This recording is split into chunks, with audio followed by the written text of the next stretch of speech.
Hello and welcome to our special event. I'm Will Haynes of the Watkins Museum of History, and I'm joined by our curator of exhibitions, Andrew Stockman. Last month, we opened a special exhibit, Through Darkness to Light, Photographs Along the Underground Railroad. This exhibit has been viewed in many venues across the country and is inspired by the research and photography of Jeanine Michna-Bales, who's also joined us here. This free exhibit is on view here at the Watkins through May 23rd, and we encourage all of you, if you're in the area, to come and view it before it closes. Andrew and I are honored to be joined here by Jeanine. Jeanine, thank you for being part of this event. Oh, thank you for having me. Absolutely. So Jeanine, we have your presentation here, and please introduce us to your inspiration and the process that went into this project. Great. Do you want to put it on full screen? Yes, and feel free to Okay. tell me when you want me to advance the slides. Okay, great. So this project is entitled Through Darkness to Light, Photographs Along the Underground Railroad. And it's a project that I worked on from 2002 to 2016, so about 14 years. And then I still periodically dive back in and do more research and try to update the project website, which is at throughdarknesstolight.com. So if you could advance the slide, Will, thank you. Oh, just a second. Okay. Sometimes the page down works.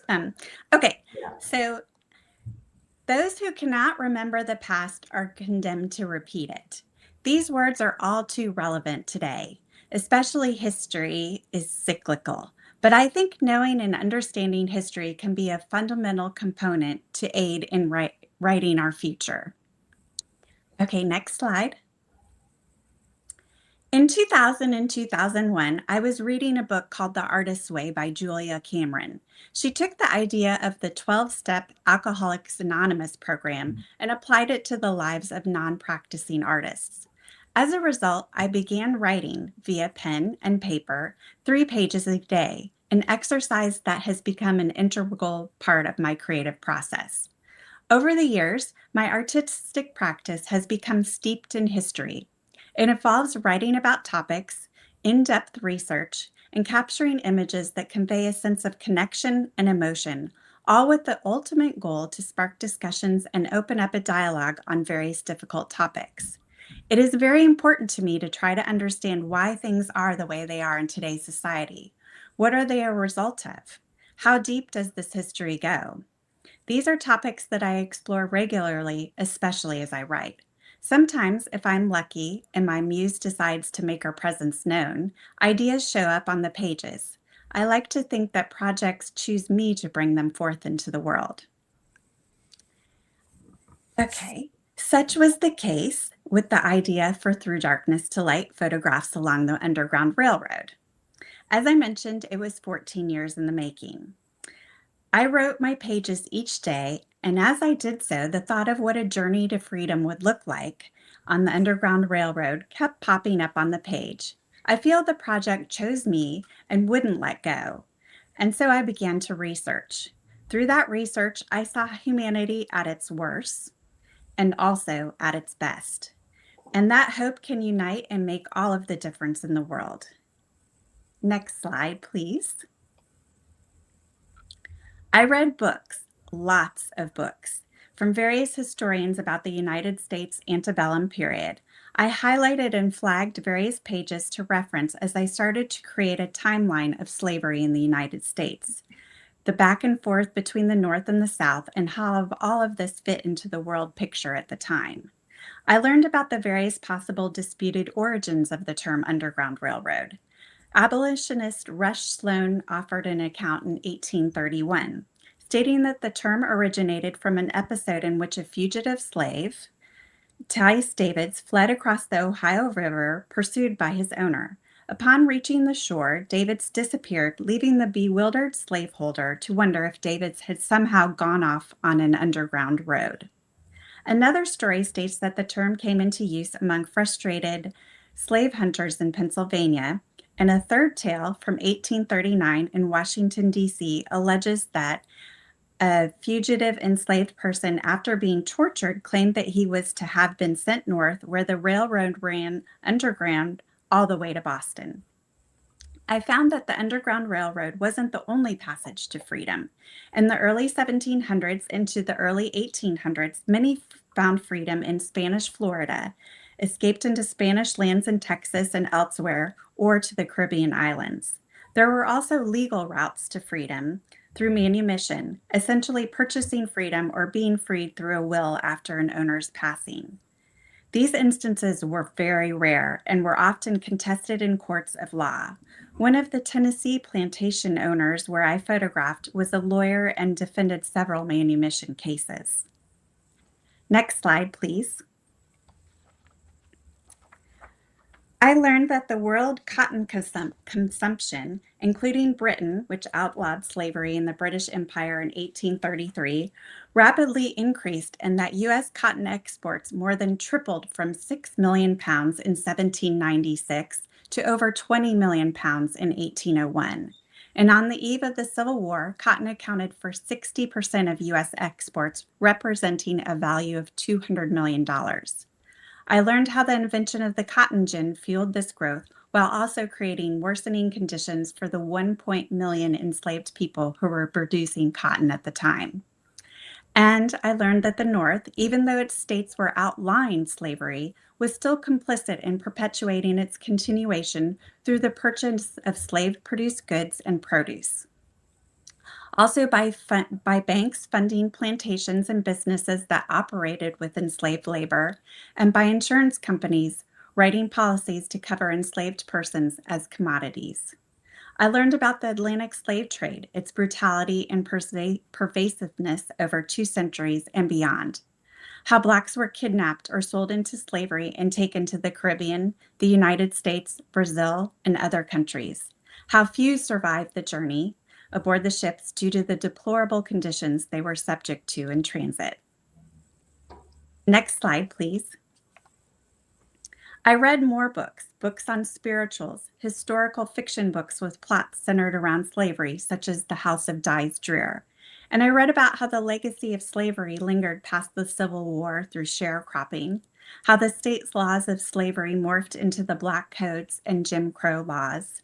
And I read how it still plays an integral role in today's society through systemic racism, the disproportionate number of Blacks in the prison industrial system, the lack of generational wealth through redlining, voter suppression, police brutality, and it goes on.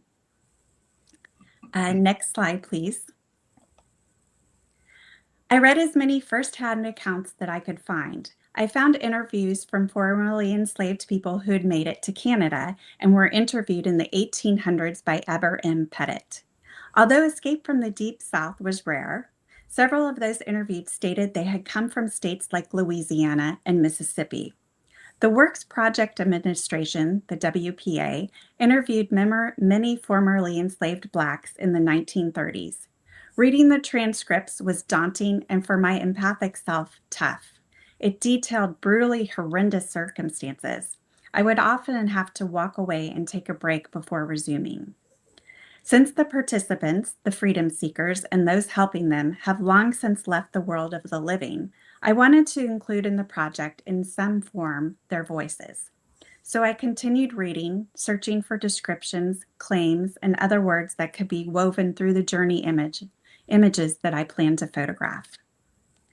Next slide, please. This is the timeline that I put together, and then you can go to the next slide as well, which is the other half of it. And then next slide, please. More books that I read and researched, and then you can go forward another slide and keep going. More research. Okay, then this is, okay, there we go. Stay there for a second. I read the thick volume, The Underground Railroad, published in 1898 by Wilbur H. Siebert. He wrote to as many people as he could find, asking them about their experiences along the railroad. He found people mostly by word of mouth and was requesting confirmation and details. An academic in Indiana showed me a letter that Siebert had received back from a son of one of the conductors along Rikers Ridge in southern Indiana. The son wrote, and I quote, that he could neither confirm nor deny that his father was and their property were part of the Underground Railroad. Next slide, please. I read academic papers, master's and doctoral theses.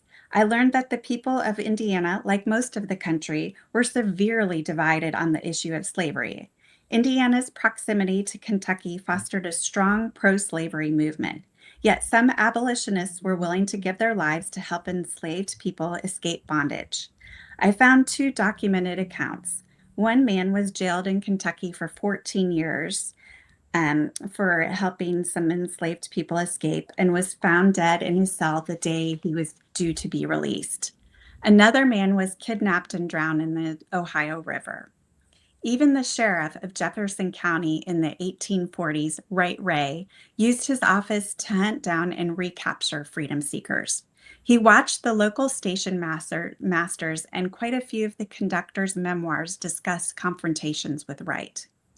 My research started in the early 2000s when there wasn't a lot of information out there. When Congress passed the Freedom Trails initiatives in 2006, it helped historians document Underground Railroad activity and sites and brought even more information out of obscurity. And next slide, please. When I was home visiting family in 2009 in Indiana, I found myself at the Lilly Library at the Indiana Historical Society in Indianapolis. One of the longtime librarians had started a clipping folder for the Underground Railroad. Anytime she came across a reference to the railroad, she made a photocopy of it and put it into the folder. It contained copies of book pages, newspapers, old, period ones, new ones, magazine articles, and just a wealth of information. I had copies made of all of it and started the process of going through it when I returned back to where we lived in San Francisco at the time, finding references to people and places as well as other sources for additional information. And next slide, please. This is another, source for information. You can see all the tabs across the top. Next slide, please. This is Trayson's magazine from the Historical Society in Indiana that had different locations highlighted in it. And next slide. More research. I have reams of it. Another slide, please. And tabs. You can click through again. Oh, okay. Now go. Yes. Okay. So this is, let's see. Meanwhile, I continued to visit local historical societies, city, county, and state history archives, research centers, plantations, state and local parks. And then at the Amistad Research Center in New Orleans, I came across this ship manifest that was literally a visual documentation of the term being sold to the Deep South. The ship was going from Richmond, Virginia to New Orleans and other states. And written on the manifest, it says, Negroes, mulattoes, and persons of color taken aboard the brig Orleans to be transported to the port of New Orleans for the purpose of being sold or disposed of as slaves or to be held to service or labor. 196 souls are listed by their names, sex, ages, height, and the color of their skin, including yellow, which was a way to say that they had such light skin that they could pass for a white person. Laws of slavery stated that children born to an enslaved mother would also become enslaved. Next slide, please. Runaway slave ads. I found runaway slave ads from the 1830s and 40s in the newspaper, the New Orleans Picayune. The ads were run in both English and French. These particular ads reference runaways from Natchitoches Parish, where the Cane River plantations were located, and where I decided to start the project. Next slide, please. I also came across classified ads that disturbed me in how carelessly human lives were simply considered commodities. And next slide, please. This is a bill of sale for an enslaved person from Louisiana. And then another slide, please. I researched the various laws regarding slavery at the federal and state levels. This is an 1851 satirical cartoon capturing the hostilities between the Northern abolitionists on the left and supporters of the strengthening of the Fugitive Slave Act from 1793 that was passed in 1850 as part of the Missouri Compromise. The law made it a federal crime to aid freedom seekers and was legally punishable by fines and jail time. Next slide, please. I found an original Underground Railroad pledge that was proudly signed by J. Pierce. Above his signature, you can see a key used to send coded messages. And then if you click to the next slide, there's his signature and then the code. And then next slide, please. In Detroit, I found a broadside for a pro-slavery talk in Kentucky, charging the governor of Indiana with aiding in the escape of fugitive slaves. And next slide. I found this anti-slavery almanac from 1840 at Earlham College in Indiana. Many of the Quakers in central Indiana, in and around Newport, now called Fountain City, had witnessed slavery firsthand in the Carolinas and Tennessee, and they decided to move north.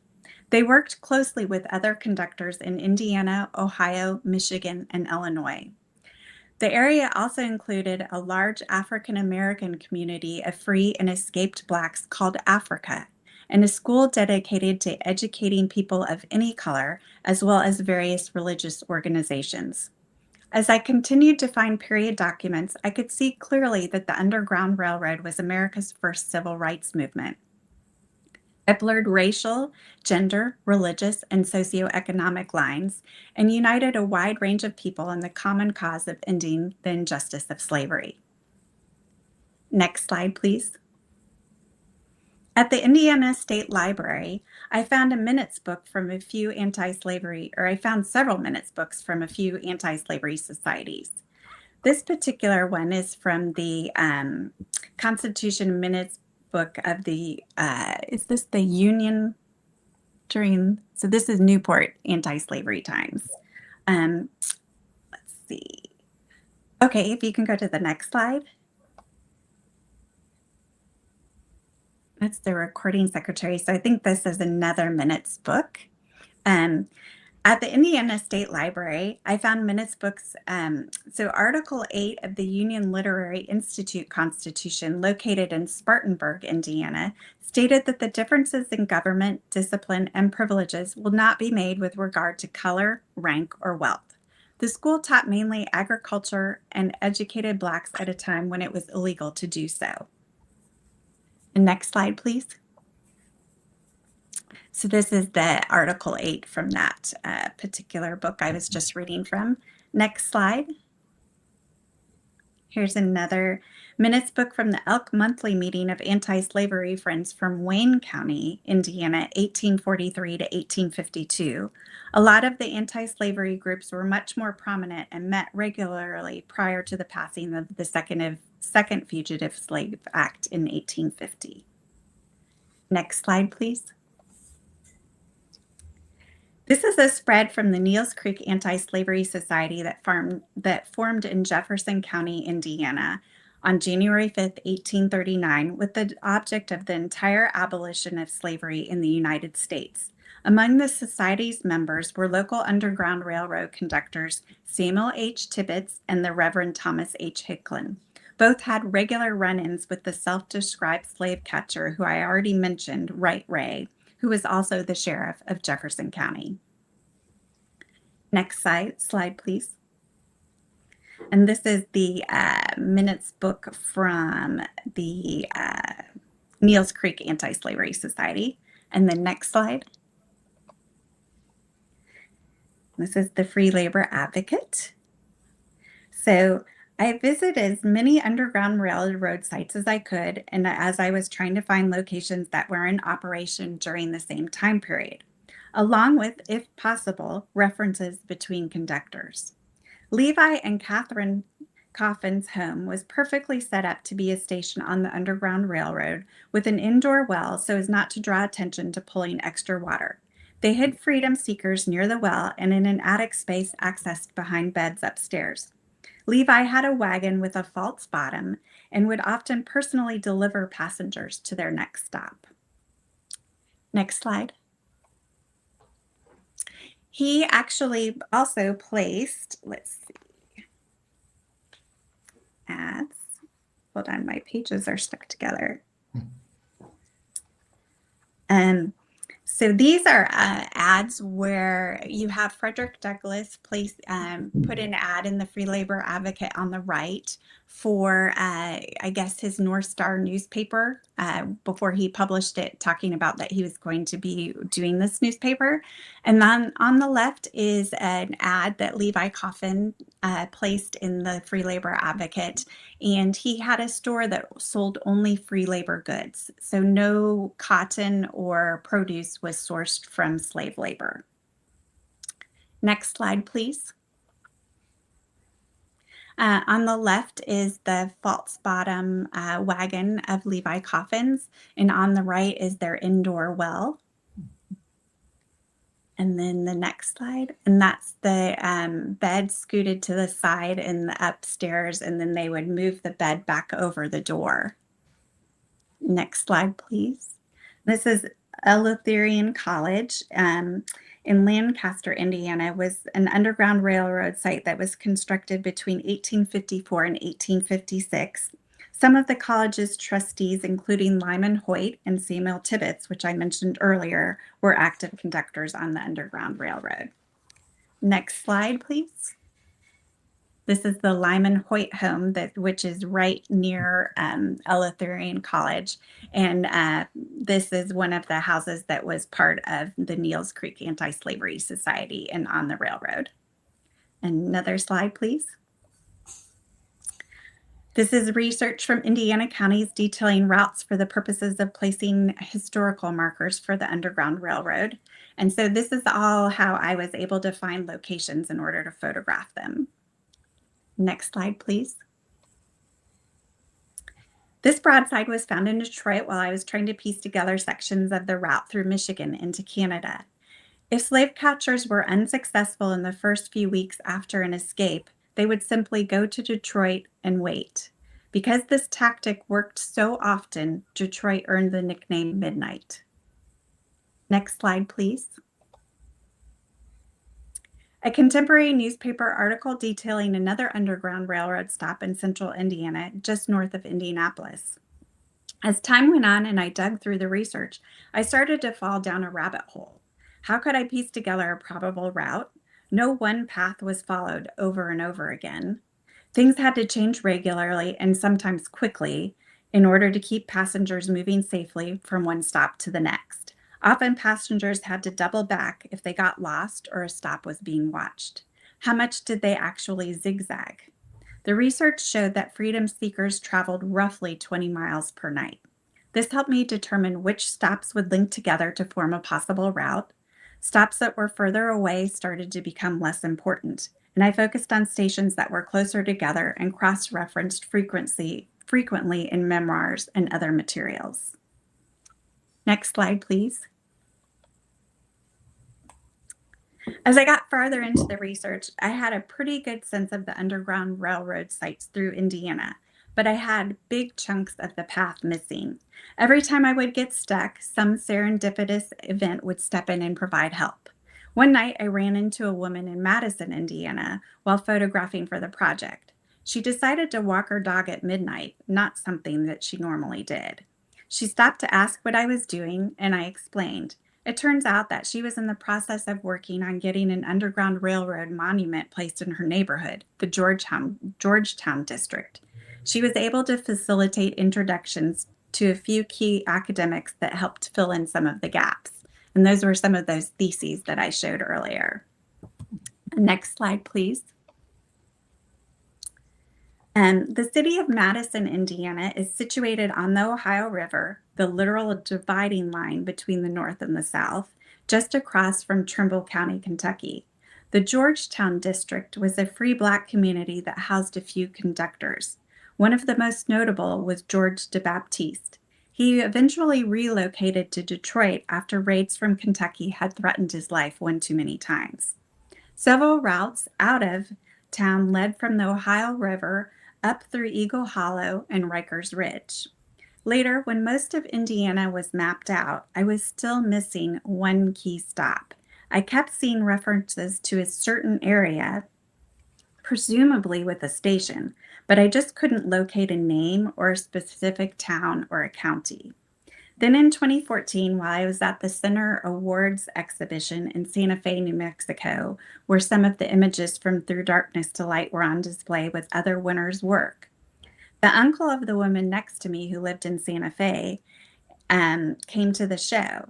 He saw the images up on the wall and he asked me about them. And I explained the project to him, and he casually mentioned that one of his ancestors had been on the Underground Railroad. And I said, "Oh, really? What state?" And he said, "Indiana." And I said, "Oh, okay. What was his name?" And he said, "William Beard."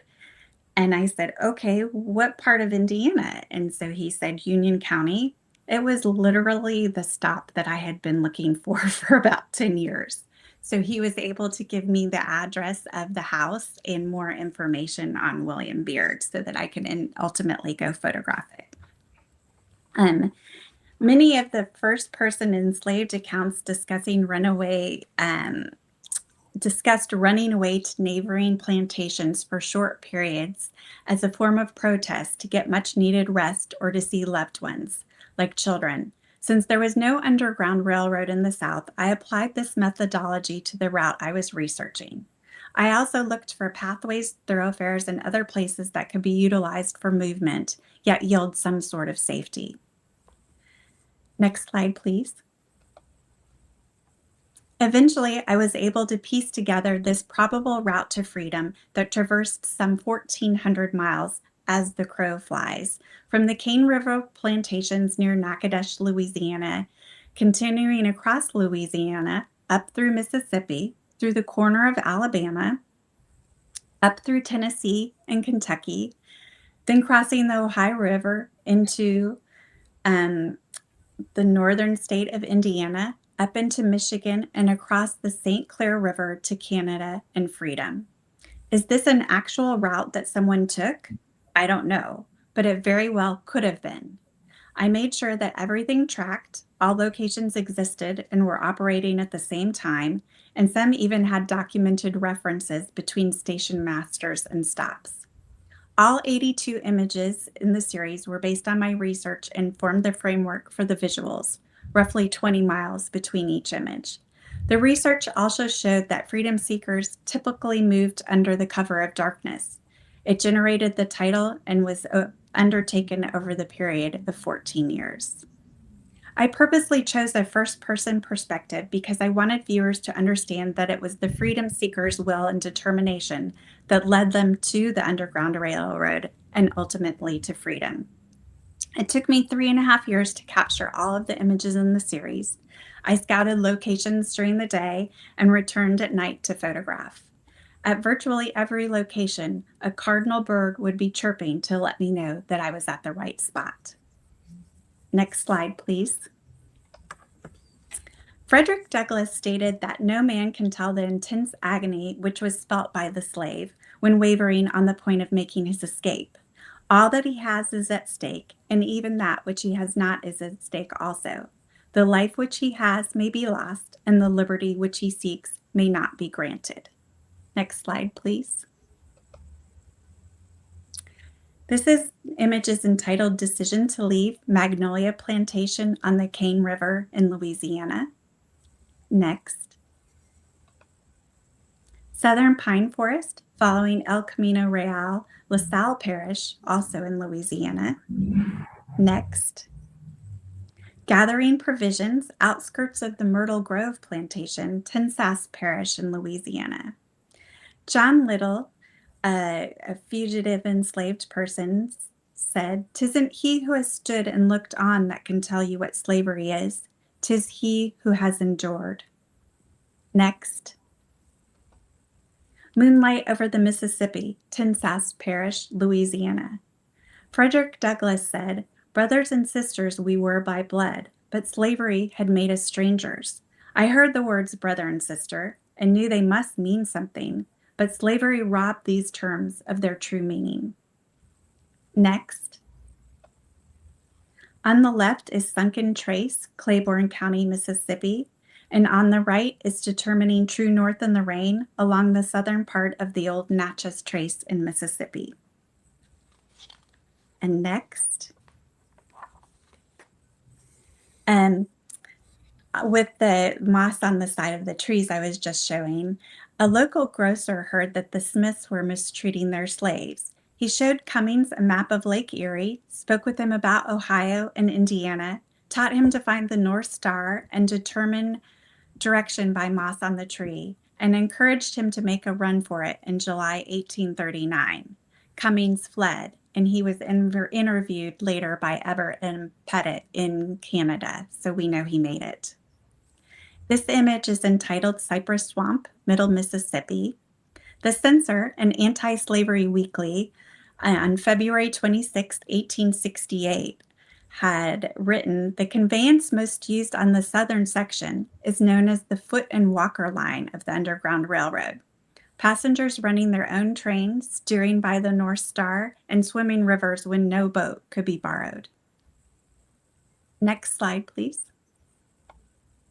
Keep going, crossing the Tennessee River, Colbert County, Alabama. Frederick Douglass wrote, "A keen observer might have detected in our repeated singing of O Canaan, sweet Canaan, I am bound for the land of Canaan, something more than a hope of reaching heaven. We meant to reach the north, and the north was our Canaan." Next slide, please. Devil's Backbone, Lewis County, Tennessee. William, an enslaved person and half-brother to a United States senator, said that the man I called master was my half-brother. My mother was a better woman than his, and I was the smartest boy of the two. But while he had a right smart chance at school, I was whipped if I asked the name of the letters that spelled the name of the God that made us both of one blood. Next slide.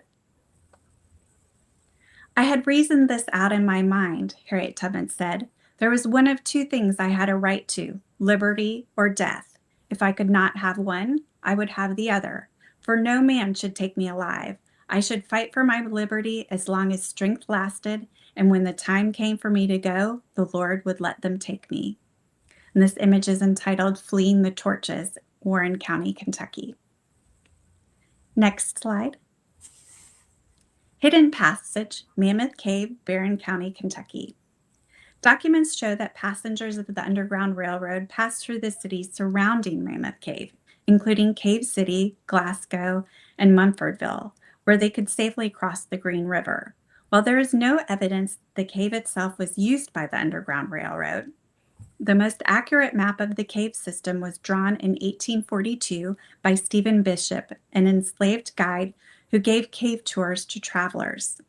The map was published in 1845 by Morton and Griswold Publishers and was still being utilized as the main source of reference for the cave in 1887. One wonders if he could map the caves, why he never left. Next slide, please. Over the hills, North Trimble County, Kentucky. The blue mountains that you see in the background are in the Free State of Indiana, with the Ohio River, not visible in the photo, running between them, and the foreground of Kentucky is what you see in the image. Next slide. Eagle Hollow from Hunter's Bottom, just across the Ohio River in Indiana. At Eagle Hollow, which was a part of a network of Underground Railroad stations that shepherded freedom seekers north through Indiana, Chapman Harris, a free black reverend and blacksmith, signaled safe crossing to freedom seekers waiting on the Kentucky shore of the Ohio River with hammer strokes on his anvil. Next slide, please. On the left is Nightlight passing into Fayette County, Indiana, and on the right is Friend or Foe, a station just outside of Metamora, Indiana. And a little interesting, I guess, serendipitous moment about the friend or foe image. My stepdad and my mom and a lot of my family members got roped into a lot of these overnight photographing sessions. And we had explored this house probably about 2 years before we actually came back to photograph it. And when we saw it during the day, I knocked on the door and nobody was home, but the lawn was very manicured and looked great. And you could clearly tell that somebody lived in the house and it was taken care of. And when we showed up in the middle of the night to photograph a couple years later, the lawn was overgrown and the house just looked empty, like nobody was in it. So the light that you see in the window is actually a flashlight that I put in the window to light it up so that I could photograph. And then it was probably about 2:30, maybe 3:30 in the morning. And it's a 2-lane country road in Indiana in a very rural section. And next thing you know, you see a car slow down and drive by. And then they stop and they kind of back up and look, and then they go forward and keep on going. And so I said to my stepdad, I said, I bet the police are going to show up. So about 5 minutes later, a police cruiser showed up and he jumped out and asked me what I was doing. And I explained to him the project and that I was photographing and that I had heard that the Underground Railroad, or that this house had been on the Underground Railroad. And so as I was speaking to him, another police cruiser showed up, and that policeman jumped out of the car and he was listening to me explain. And he stepped in and he said, I can confirm that this house was on the Underground Railroad because it is my father-in-law's house and he just passed away recently and it's currently in probate. And so I was able to piece together that this was owned by the Rikers family, not the family itself, but the wife. Her maiden name was Riker, of the New York Rikers of Rikers Island, which really became a prison ultimately. But yes, so just random connections and serendipitous moments as far as piecing together stations and maps. Next slide, please. A brief respite. Abolitionist William Beard's house in Union County, Indiana. And this is the address of the home that I got from the gentleman in Santa Fe, his ancestor, William Beard. The abolitionist Adam Lowry Rankin said, my God helping me, there shall be a perpetual war between me and human slavery. And then also, as I was going through all of the research in Indiana and trying to narrow down the path and going down that rabbit hole, I kept coming across this references to this Henry County Female Anti-Slavery Society. And I was wondering why in the world it kept coming up. So finally I was like, okay, let's just pull the minutes book and see why, because it was probably, I don't know, maybe like 40 miles west of my route. So it was out of the way.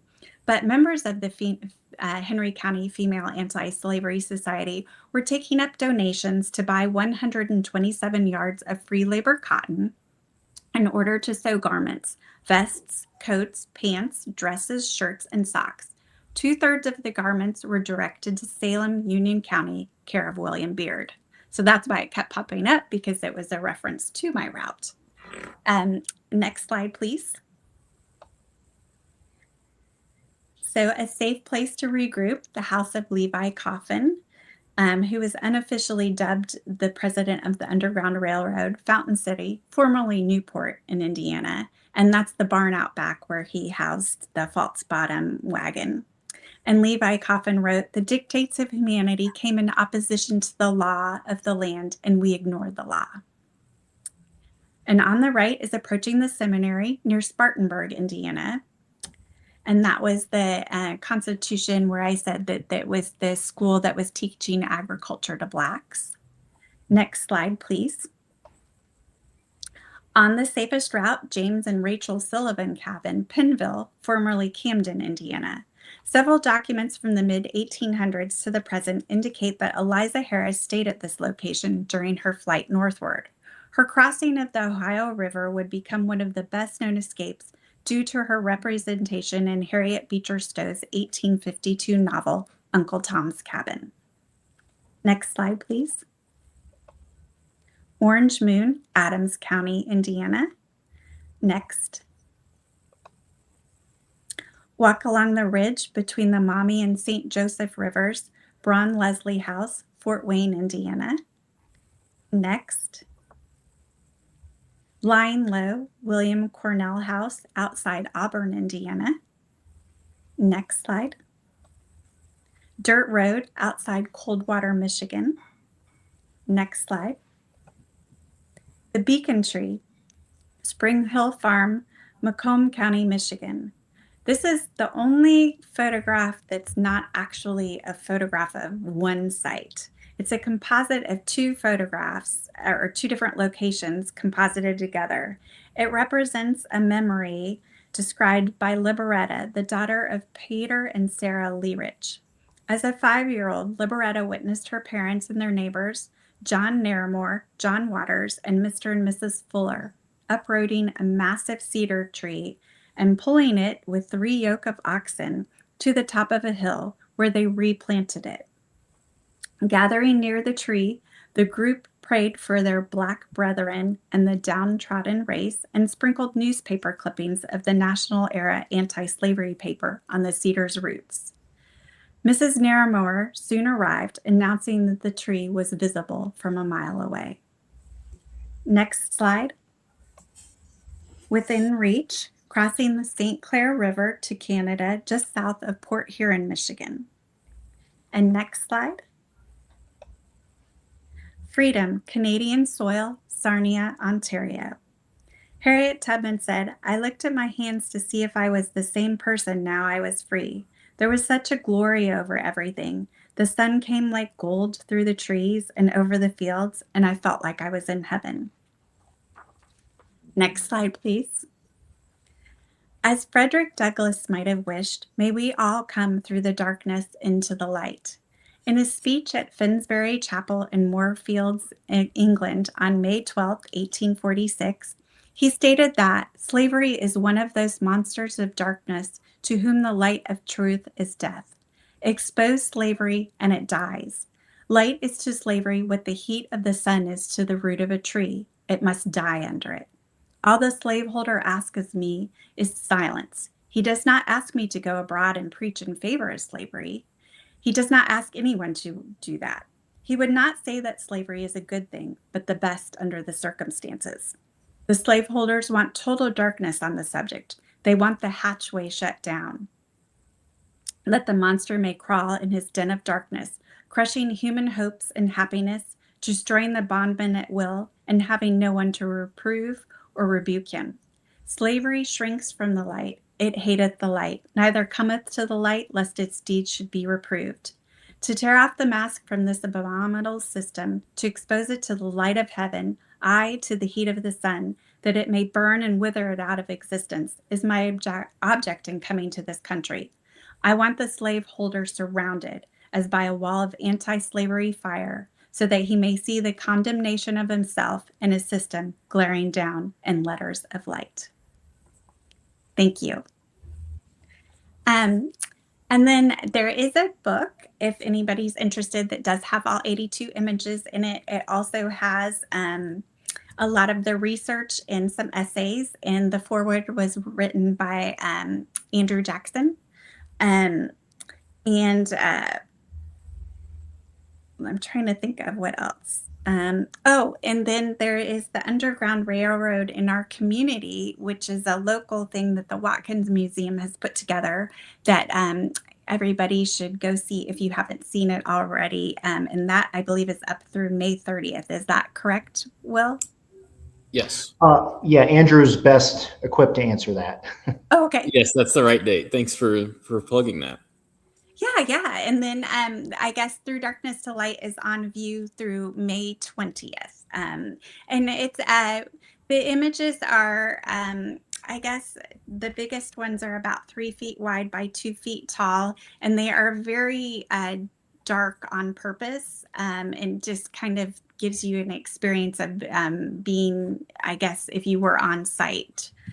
So the prints and, kind of seeing them on the computer look very different than seeing the actual prints in person. So hopefully people will go and see the exhibition in person. Great. So Does it? Jeanine, are we finished with your presentation? Yes, I think there's one more Oh, slide. okay. Ah, And so this is the project website if anybody's interested in learning more. So there are some selected images from the series, background and overview of the project, this historical ephemera, the timeline. If there are any educators out there or anybody who knows educators, there are writing prompts. There's just tons of information for them on there, bibliography, a glossary. So hopefully people will utilize the site and share and learn more. great. Great. Thank you so much, Jeanine. Oh, you're welcome. I think all I can say is wow. After that, I love seeing your research and the actual documents you were looking at and how that was able to be then traced into this route. And your photographs are really beautiful. And like you said, there's quite a difference from seeing them on a computer screen or on a piece of paper to actually like taking them out of the crates for us was super cool. Seeing the depth and the color and the details in them. Just a few questions for you. You called yourself empathetic in the first part of your presentation. And I was wondering, you mentioned your emotions a little bit as you were reading accounts and researching the material, but what was that like for you visiting these places and then photographing them at night? Oh, that's a great question. It's very, I had literally like chills, and the hairs on the back of my neck would stand on end, especially in the southern areas on the plantations mostly. Just, I don't know, it's almost like you could feel the trauma in the land.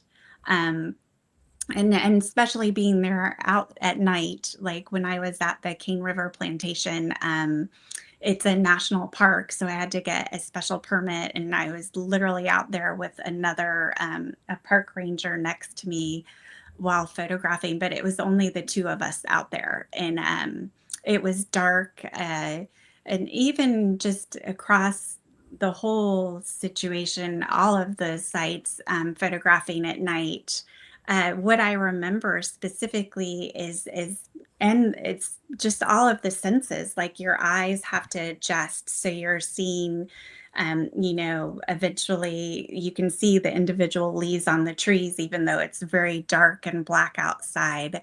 You can hear coyotes baying in the distance, or bullfrogs, or if it was raining, you could hear the rain landing on the leaves of the trees, and the smells. I remember the smells. I was trying to figure out a way to actually maybe eventually introduce some kind of audio to take you on the journey as well while you're looking at the images, but haven't figured that out quite yet. Um, and then I don't know how you could get the sense of smell in there as well. But so when I look at the images, it's almost like I'm back in that location. And definitely had one situation where, so like I mentioned, I roped a lot of my family into going to photograph with me. And so when I was in the deep South, in Louisiana and some other areas, Mississippi, Alabama, I didn't have any family, so I would hire off-duty police officers to accompany me at night. And that actually proved to be really helpful because I could say kind of what kind of landscape I was looking for. And because they knew the area, they could then show me specific locations. And then there was one time in Mississippi, which I showed the image Moonlight Over the Mississippi. I had been, so I would go out for about a week and I would scope out the locations during the day and then return to photograph at night. At night.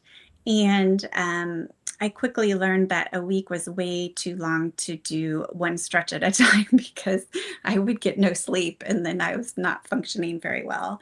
I remember on the way driving home, there was like a car wreck and the highway was closed down for 4 hours or for like an hour. And I was only 4 hours from home and I hadn't slept. And so I just passed out in the car. But yeah, but when I was doing the Moonlight over the Mississippi River, hiring the police officers is quite expensive. So I would kind of pay attention if there were places that I felt safe enough to return by myself. And one of them I thought was the Mississippi River. I thought that I could go photograph that safely. But I had returned probably about like 3:30 in the morning. Um, to back to the hotel, and then I was just going to take like a nap, I don't know, an hour or 2 hours and get back up and go out and photograph. And then I woke up and I was like, I am so tired. And I had to go to the bathroom. So I got back into the hotel bed and I turned my alarm off and I was like, okay, I just need to sleep. Well, then about the time that I was supposed to get up, I all of a sudden I heard this sound, and the TV in the hotel room spontaneously turned on, and it took me a minute to figure out what was happening. So I walked over and I shut the TV off, and then I crawled back in bed and I started to go back to sleep. About 15 minutes later, the TV turned back on. And so I got up and I was like, all right, fine, I will go photograph. And I got up and I got all my stuff and I went out. And that's when I got the Moonlight over the Mississippi River image, which is one of my favorite images in the series. It's just very calm and beautiful, and the way the clouds lined up and everything. It just seemed to work out perfectly. Yeah. One of the questions I've gotten several times on the kind of guided tours I've given of your exhibit is, did you have to coordinate the interior lights being on in the houses? And I love that find or friend or foe story you told, where that was your light, and that story about the property being the father-in-laws of the police officer. But some of those other houses or barns, what was that like, kind of arranging that, or was it just more natural? So yeah, so a little bit of both. So the one of the house that I mentioned, the lawyer from Santa Fe, William Beard's house. When I got to that location from him providing the address, my sister was actually roped into that trip with me. The light was on downstairs when we got there, and it was like they were waiting for us. So I was able to photograph. And if you look at that image, the print in person, you'll see like little yellow streaks in that. So those are fireflies flying everywhere. So you're just seeing the streaks of the fireflies from the long exposure. The one I believe it's called is a safe place, but that's where a cottage where Eliza Harris supposedly stayed. And that is actually a flashlight that I put in the interior of that cabin. So it's kind of both, depending upon what I found when I showed up to photograph that particular night. Yeah. Can you talk more about your like photography and camera techniques? I know very little about photography, but very curious to learn, how do you take a good picture at night and what kind of tools you use to do that? Yeah, that was a lot of I'd say trial and error, and 99.9% error. And the 0.1% of success. So I used to photograph on a 4x5 camera with sheet film. And so you would literally, because you're using sheet film, you had to take two pictures at each location, because when you're developing, it's very easy to scratch it in its film. And film has what's called reciprocity failure. So when it's dark, low light, dark situations, if the exposure to make sure that you have enough information on the film is a minute long, then the film's going to fail. And so you have to photograph for 2.5 minutes. If it's supposed to be a 20-minute exposure, then it's usually you have to expose the film for an hour in order for enough information to show up on the film.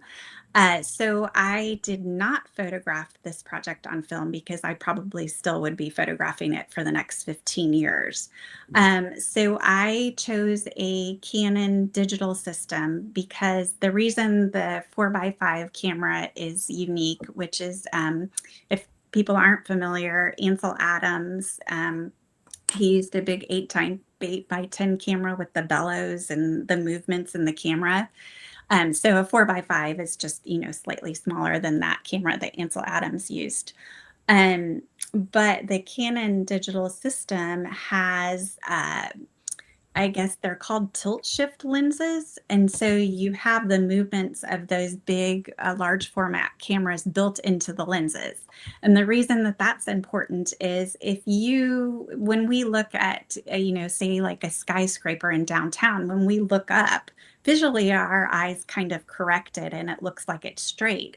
But if anybody's ever snapped a camera on their cell phone or even like with 35mm film camera, the lines kind of converge. So it looks like the skyscraper is getting pointier at the top. Well, with those movements in those 4x5 camera or the lenses, you can correct it to make those lines stay straight. So when you're photographing architecture or trees or whatnot, you can make sure that it's straight. And so that's why I chose the Canon system. But also, when you have a digital system and low level light situations, which this entire project was, you get what's called is noise. And so the sensor for the cameras, when I started photographing in 2012, was not good. And so I literally would have to take, like, some of the photographs I had to go back and retake. Sometimes that wasn't even an option. Like one of the images that's in the show is entitled Look for the Gray Barn Out Back. I used a method called stacking because in theory, noise is like these random pixels that show up in the picture. So it's like, these little squares are the pixels that make up the image that you see if you blow it up like 2000% or whatever. And it'll like put a red, bright one, bright red, bright green, bright blue, white, all speckled throughout. But they're generated randomly. So one of the techniques that I research is stacking. So you would take like 12 pictures of the same image. And then if you layered them in the computer in Photoshop at different opacities so that you could kind of see through them, then it would somewhat eliminate that noise. But then I would literally have to blow up the image to like 400% and go through and like clone out and click out every little piece of noise that didn't fix. And it took about 8 hours a day for 3 weeks to fix one image. So that was when I was using the Canon 5D Mark II. So when the 5D Mark III was released, I literally like ran over to the camera store that day and was like, I'm trading in this camera. I need the new one. And so the Mark III sensor was significantly better. And then the next iteration that came out is the camera that I currently have, which is the 5DS, and that is even better for the sensor. It's really interesting. All the details of the photography piece of this too. I think people are really interested in that. Will, did we have any questions from the audience, or do you want to ask any? Well, thank you, Andrew. All this talk of the photographic process is fascinating. But as a historian, Jeanine, I really appreciated you diving into all the research that you did and the reading you did and the visits to archives and libraries. So it seems like you accumulated quite a mountain of research material. And I'm wondering, how did you decide which quotations, which accounts to rely on, even which song lyrics and things like that to include, well, to inform maybe the photographs themselves, but also to include in the exhibition and in the book accompanying the photographs? Yeah, that was like I mentioned, because everybody that was ultimately originally part of the Underground Railroad is no longer with us.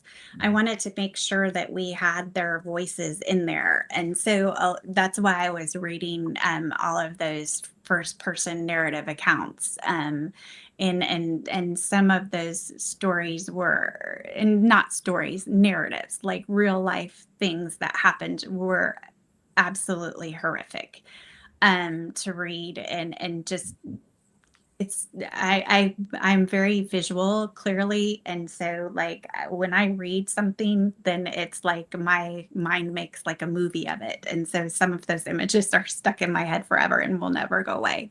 um but I wanted to try to represent, I guess, people that were passengers on the Underground Railroad, as well as those that were trying to help them get to freedom, and giving you a sense also of like what the back and forth was between the North and the South. And that's why I thought that the Union Literary Institute, their constitution was so interesting, that they were saying that no difference would be made in relation to race or gender or anything.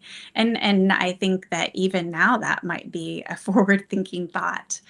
And I also think too, Levi Coffin and several of the other Quakers, and their the whole idea of like free trade labor. We do that now, but I didn't realize that it had been done back in the 1800s. Um, and I feel like a lot of what I learned through my research. Like, I knew about the Jim Crow laws, but I did not know about the Black Code laws prior to the Jim Crow laws. And I don't think I knew that there was a Fugitive Slave Act, but I didn't know that there were two of them, that there was one in 1793, and then it was strengthened as part of the Missouri Compromise in 1850. And just kind of that back and forth. And I think too, the New Orleans, is it? I believe it's the New Orleans Historical Society. It's in the French Quarter in New Orleans, but they had an exhibit up that was so powerful, and I think it's traveling still. I'm not sure. You might want to check into it. It's fascinating, but it was literally based on the movie A 12 Years a Slave, which was based on Solomon Northrop, I believe. And they had his original paperwork in there of when he was, abducted and then sold down south into slavery. So they had that original bill of sale for him, and then they also, in context, put it with like the insurance paperwork to insure him as a commodity, and then the banking and everything to